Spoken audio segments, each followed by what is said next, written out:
Hey there, night owls and thrill seekers. Welcome to Midnight Surge, where the shadows whisper and the dark holds secrets you can't unhear. If you're into this kind of chill, hit that subscribe button down below. Join the crew who never sleep easy. And let's dive into the dark together. Ready? Here's tonight's story. We moved to Missouri because of my job. I had been working in HVAC for almost a decade, and when my old boss retired, I took over his clients in the Midwest. It wasn't glamorous, but it paid well and gave me flexibility, which meant my wife Emily and I could finally get out of our apartment and into a real home. She worked remote, content writing for some tech firm out of San Francisco, and all she really wanted was a yard big enough to put a fire pit in. We found a small house in a town called Boonville. Quiet, old-fashioned, the kind of place where the grocery store still sells handwritten receipts. We moved in mid-February. Cold mornings, muddy boots, bare trees that creaked even when there wasn't any wind. The house sat at the edge of a long, narrow stretch of land, and our backyard backed up against a thin row of trees. Beyond that was a tall wooden fence, the old kind, a little warped and weather-stained. Emily joked it looked like the kind of place where kids in old movies dare each other to look over. The first few nights were normal, unpacking, drinking cheap wine out of mugs, falling asleep in front of the TV. It wasn't until the fourth night that something felt off. I was up late, maybe around midnight, watching some car repair videos on YouTube. Emily had gone to bed around 10. I remember the heater kicking on, that dry air hum filling the living room, and then I heard something under it, faint but distinct. It was a kind of tapping sound, not like footsteps, more like something knocking on wood. 5 or 6 taps, pause, then again. I muted the TV, sat up. Nothing. Dead quiet. Even the heater shut off right after, which made it feel eerie, like the house wanted me to listen. I got up and walked to the kitchen window that overlooked the backyard. Couldn't see much except the edge of our porch light. The trees stood still, the fence barely visible past them. I told myself it was probably an animal or branches shifting. Nothing worth waking Emily up for. The next night, around the same time, that same knocking, I went outside this time, wearing just socks and a hoodie, standing barefoot on the cold deck, holding my breath. The air was still. I didn't hear anything. But when I walked down the 3 wooden steps and stood on the grass, I saw something weird. One of the old boards on the fence looked cleaner than the rest, newer. It wasn't there when we moved in, I was sure of it. I walked up to it, maybe 20 feet from the back of the house. I was close enough to touch it, but I didn't. I stood there like an idiot, waiting for something to happen. Nothing did. No movement. I went back inside. Emily asked why my socks were soaked. I told her the yard was just wet and I needed to check something. She didn't push, never did, unless I made it a thing. The third night, it changed. No tapping. Instead, there was humming. It was faint, like someone humming a tune they half remembered. Slow, not happy or sad, just steady, and it was coming from behind the fence. I didn't go outside right away. I stood by the back window, lights off, and listened. The humming would stop for a second, then start again, like someone pacing or walking in small circles. The same melody, over and over. It stopped after a couple of minutes, but something in me stayed locked up, like I was still waiting for it to come back. And it did. Next night, same time, same sound, Emily noticed something was off. She asked me if I was sleeping okay, said I was chewing my nails again. I told her I was just stressed about a new client. On the 5th night, I stayed up on purpose. I made coffee after dinner, told Emily I had paperwork to catch up on. I sat in the dark, laptop closed, just watching the backyard. Around 12:30, I saw it. There was a shadow moving just beyond the fence. Slow, careful, almost like it was being polite about it. And then it paused. I could barely make it out. But the shape was definitely human. Not tall, not especially big, just a man, standing still behind the warped wood. I didn't move. My heartbeat was so loud it felt like it was pressing against my ears.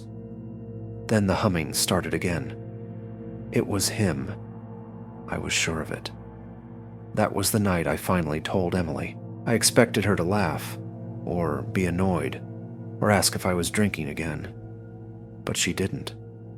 She got really quiet. Then she said something that still makes my stomach turn. I thought I heard it last night, too. We sat in bed and talked it through. Should we call the cops?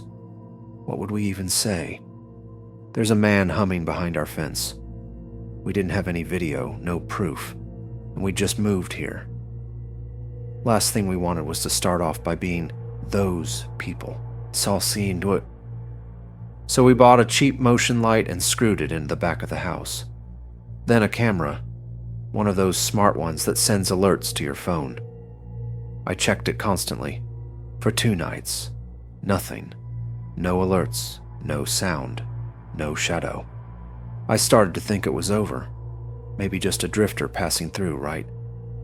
Then came the alert. I was in the garage fixing something in the car. Emily was at the store. My phone buzzed. Motion detected backyard camera. I opened the feed. There he was, standing just outside the fence, perfectly still. Face blurred by the camera's range, but I could see his body. Coat zipped up to his neck, hands at his sides. No hat, no backpack, just standing there, staring up at the house. No one else around. I ran inside, heart racing, and pulled up the live feed on the TV. He was gone, vanished like he'd never been there. I ran to the back deck. Nothing. Emily didn't want to sleep that night. I didn't either. The next morning, I went out back with a shovel. I didn't even have a plan. I just needed to do something. I walked over to the clean board on the fence, the one that had bothered me weeks ago. It had a symbol scratched into it. 3 lines, vertical, with 1 curved stroke through the middle. I took a photo, sent it to a buddy from high school who got deep into weird occult forums. He messaged me back an hour later. I don't think it's anything serious. Might just be a gang mark or personal sign. But don't mess with it. That didn't make me feel better. We added more cameras, more lights. I even put bells on the fence. Weeks went by. No more visits. The humming never came back, but the camera still catches birds flying by, trees swaying, and once just a few nights ago, I got an alert at 12:43 a.m. motion detected. Nothing in the frame, but the timestamp matched the pattern, and when I checked the fence in the morning, there was a second mark carved into the next board, right beside the first one. Same lines, same curve. We're selling the house this spring. I was 29 when I finally moved out on my own. Not because I couldn't afford it before, but because I was the kind of person who just stayed. Grew up in Knoxville, Tennessee. Worked IT support for a mid-sized insurance firm downtown. Commuted from my parents' place in the suburbs for years. It was easy, too easy, to not leave. I guess that's how people get stuck without realizing it. Then my younger brother got married, and something about that finally kicked me in the ass. I started apartment hunting the next month. Found a 1-bedroom on the edge of Fountain City. Not the nicest part of Knoxville, but it was quiet, cheap, and the building backed up to a little patch of woods. The landlord was an older guy named Greg. Said the unit had been empty for a while. Mostly students and young couples came and went. I didn't think much of it. The first few days were a blur. Boxes, missed calls, work emails. I barely slept, not because of fear or nerves, just too much on my mind. The mattress felt weird. The air smelled different. Even the silence had its own tone. At my parents' place, I could always hear someone breathing in the next room. A soft cough through the wall. The hum of Mom's nightly diffuser. Now, it was just me. My breath. My fridge humming. Pipes clicking. It took getting used to. By the fourth night, I started to relax a little. Ate dinner on the couch. Put on a podcast. Cracked open a beer. For the first time, it actually felt like my place. The door was locked, blinds drawn, and I was wrapped in a blanket, drifting in and out of some dumb true crime story when I heard it. Just a faint sound. A light tap. I paused the podcast and looked toward the window. Nothing. Just the reflection of the living room light. I told myself maybe something had fallen in the kitchen. I didn't get up to check. I should have. I just turned the volume down a little and pressed play again, but the sound didn't stop. Maybe a minute later. Tap. Tap. Scrape. It was coming from the back wall, not the front window. The rear. The side that faced the woods. I muted the audio this time. My body stiffened, almost without me realizing. I stayed like that for a solid 20 seconds, listening, breathing shallow. Then I shook my head and told myself it was an animal, a branch, something small. I got up, walked over to the kitchen, and flicked the back porch light on. There was nothing there. But here's the thing. I hadn't realized there was a motion sensor light already installed. Not mine. It was one of those dim, old floodlights near the back corner of the roof. And it should have turned on if anything had been moving back there. I stood at the sliding glass door, staring into my own reflection. Behind it, just dark trees, no movement. I even cracked the door open a couple inches, listened, smelled the cold air. Nothing. I slid it shut and double-checked the lock. On my way back to the couch, I stopped and grabbed the small wooden baseball bat I'd kept in a drawer since high school. It had my old team's logo on it, never used it for anything but practice. That night I barely slept, not because of noise, there wasn't any more after that, but because of how alert my body felt. Like every sound was too sharp, my own heart beating too loud in my ears, like something was waiting for me to drift off. The next day, I tried to shake it off. I didn't mention anything to coworkers. I didn't call my parents. I just brushed it off like a normal guy trying not to overreact. Still, I started locking the deadbolt every time I came home. I left a light on in the hallway. I set a mug in front of the sliding door so it'd fall over if someone opened it. Just small things to help me sleep. By Saturday, it had almost faded from my mind. I had errands, laundry, a busted HDMI cable to replace. The day felt normal. Until that night, I was brushing my teeth around 11, standing at the bathroom sink, door open, when I heard something that made me stop mid-motion.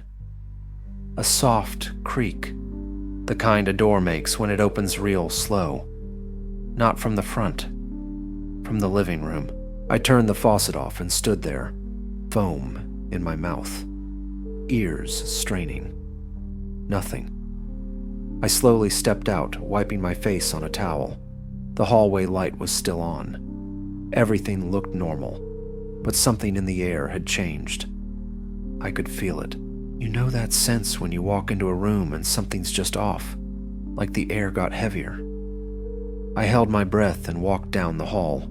The mug was still upright, door still locked, no windows open. But then I saw it. The coat I'd left hanging by the door. It had moved, like someone had brushed past it, like the air moved it. I stared for a long time. I don't know what I expected to happen next. I just backed away, grabbed my phone, dialed my dad. "Everything okay?" he asked. I told him the basics, tried to keep my voice calm. He offered to come over. I said no, but I didn't hang up either. I just kept him on the line while I walked around the apartment again. Checked the closets, under the bed, behind the shower curtain, every door, every light. I didn't find anything. But that night, I pushed my dresser in front of the door, slept with my bat under the sheets, phone under my pillow, and at some point, around 3:20 in the morning, I woke up to a click. It was the sound of the porch light turning off. I didn't move. I stared at the ceiling, heart hammering, waiting for the sound of footsteps, of glass, of anything, but nothing came. By sunrise, I was still awake. I packed a duffel and left for my parents' place, told them I needed help with something, but didn't say what. I didn't go back until the following week, and only during the day. I bought a camera after that, and replaced the locks, and changed apartments a few months later. I never saw anyone. Nothing was ever stolen. But I know that someone was inside with me, or watching, or waiting. And the worst part, they didn't want anything. I moved to Portland last fall, in that weird lull between summer and rain season. I'd taken a job at a small graphic design studio downtown. I was 32, divorced for about a year, and honestly, just wanted a clean start. The house I found was a little one-story ranch in a quiet neighborhood in Milwaukee. Small yard, nothing fancy, but it was mine. I liked the routine of walking to the corner cafe in the mornings and watering the lawn before bed. It was peaceful, almost boring, and that's what I needed. My closest neighbor was a guy named Theo, early 40s, kind of awkward but nice. He worked nights at a hospital and mostly kept to himself. On the other side was a retired couple, the Marshalls. They brought over banana bread my first week there, the whole neighborly welcome. It was the kind of place where people actually waved when you drove by. At the end of the block was this one house that didn't quite fit, a little bigger than the rest, covered porch, faded blue paint peeling around the windows. You could tell it used to be beautiful, but the yard was overgrown, the blinds always closed, no lights ever. For the first few weeks, I just assumed it was empty. Then one night I saw someone standing in the upstairs window. It was around 11 p.m.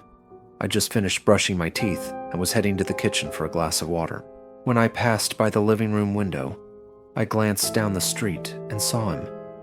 A man tall. I think, though it was hard to tell, just a silhouette in the window, facing out, completely still. Not moving, not swaying like someone who happened to be near a window. I remember feeling a flicker of discomfort. Not panic, just that vague tension that makes the hairs on your arms lifty. I told myself it was probably just someone staying there temporarily. Maybe the house wasn't abandoned after all. I didn't see him again for another week. It was raining this time, steady and soft. I was watching a movie, some old noir thing, and got up to close the blinds. As I reached for the cord, and there he was again. Same window. I don't know how long he'd been standing there. Minutes, hours. He didn't move when I looked, didn't shift or even flinch when I turned the lamp off in my living room. I told myself again that there was a rational explanation. Maybe he liked standing by the window. Maybe he had insomnia. Maybe I was just noticing things more now that I lived alone. Still, something about it clung to me. I started checking that window whenever I passed by. In the mornings, nothing. During the day, no signs of life. At night, sometimes the curtain would twitch, like someone had just stepped away. One evening, Theo and I crossed paths while taking the trash out, and I brought it up casually, asked if anyone lived in that house at the end. He paused, like he wasn't sure if he should say something, then just shrugged and said, "Think it's been empty since before I moved in. 2 years. maybe 3. Why? I didn't tell him why, just said I thought I'd seen lights on. After that, I tried to stop looking, but that kind of unease worms its way in. I'd wake up in the middle of the night, walk past the window, and find myself automatically glancing down the block. Half the time, I convinced myself I saw something, even when I didn't. My sleep got lighter, my evenings quieter. I kept the TV off more often. Then one night, 2 months after I moved in, I saw him again. But this time, he wasn't in the window. He was in my yard. At first, I thought maybe it was a shadow or something. I blinked, leaned closer to the window, but no. He was standing just beyond the fence, near the back corner by the hedges, half obscured in the dark. Same build, tall, a little hunched. I couldn't see his face. He wasn't moving. I didn't move either. It was like my body locked up. I remember how quiet the house felt, like even the hum of the fridge had gone still. I stood there for maybe 10 seconds, 20. Then I took one step back from the window and shut the curtain without looking again. I didn't call the police. Maybe because I didn't have anything solid to say. A man standing near my hedge doesn't exactly sound urgent. Maybe part of me was afraid of what they'd find or wouldn't. Instead, I turned off all the lights in the house and went to bed early. I locked the bedroom door, like that would do anything. I laid there stiff, listening for footsteps, for any sound at all. I barely slept that night. The next day, I installed motion lights in the backyard. I even bought a cheap security camera from Home Depot and mounted it under the porch roof. I didn't tell anyone. Didn't even talk to Theo. I felt like maybe if I kept it to myself, it would go away. Like it was only real if I acknowledged it out loud. A week passed, then 2. No sightings, no movement. The camera didn't pick anything up except squirrels and the mail carrier. I started to feel ridiculous. Then, something small, almost stupid, happened. I came home late from work one night, had drinks with coworkers, felt halfway normal for once. I pulled into the driveway and noticed something sitting on my front porch. Just a small, folded piece of paper, wedged under the welcome mat. I remember my stomach sinking as I opened it. The handwriting was messy, almost like it had been written in a rush or with the wrong hand. It only said 4 words. You shouldn't watch me. I went cold all over. My first thought was that someone had seen me watching them, maybe even from inside their house, but there wasn't supposed to be anyone in that house. I didn't sleep that night. I left the lights on, checked the locks twice. I even watched my camera feed on my phone until the battery died. Still, nothing. The next morning, I walked down to the house at the end of the street. The grass was waist high and the front steps groaned under my weight. The door was locked, but the windows weren't boarded or anything. I circled to the back. More weeds, trash blown in from the wind. I knocked on the back door. Then I noticed something strange. The window on the second floor, the one I always saw him in, it was covered from the inside. Not with curtains, but with a sheet of cardboard, like someone had pressed it up and taped it. Sloppily. Recently. One corner was already peeling. It was the first physical proof I had that someone had really been in there. I told myself I should call the cops, let them check it out. But I didn't. Something about it felt personal now, like I'd invited it by watching, like I'd somehow crossed a line I didn't know existed. That night I heard the motion light click on in the backyard. I didn't go to the window. I didn't check the camera. I just sat in the dark of my living room, holding my breath, waiting for something else to happen, but nothing did. The light went off again after a minute. No more notes, no more sightings. That was 3 months ago. I still live here.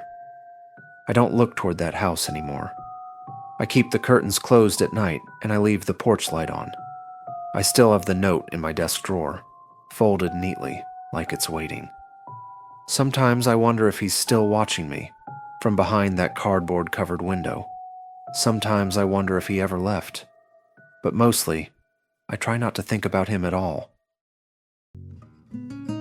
If these stories sent a chill down your spine, go ahead and tap that like button and subscribe for more eerie tales. What would you do if you were caught in one of these unsettling situations? Drop your thoughts in the comments. I'd really love to hear what's on your mind. Thanks for watching, and I'll see you in the next nightmare.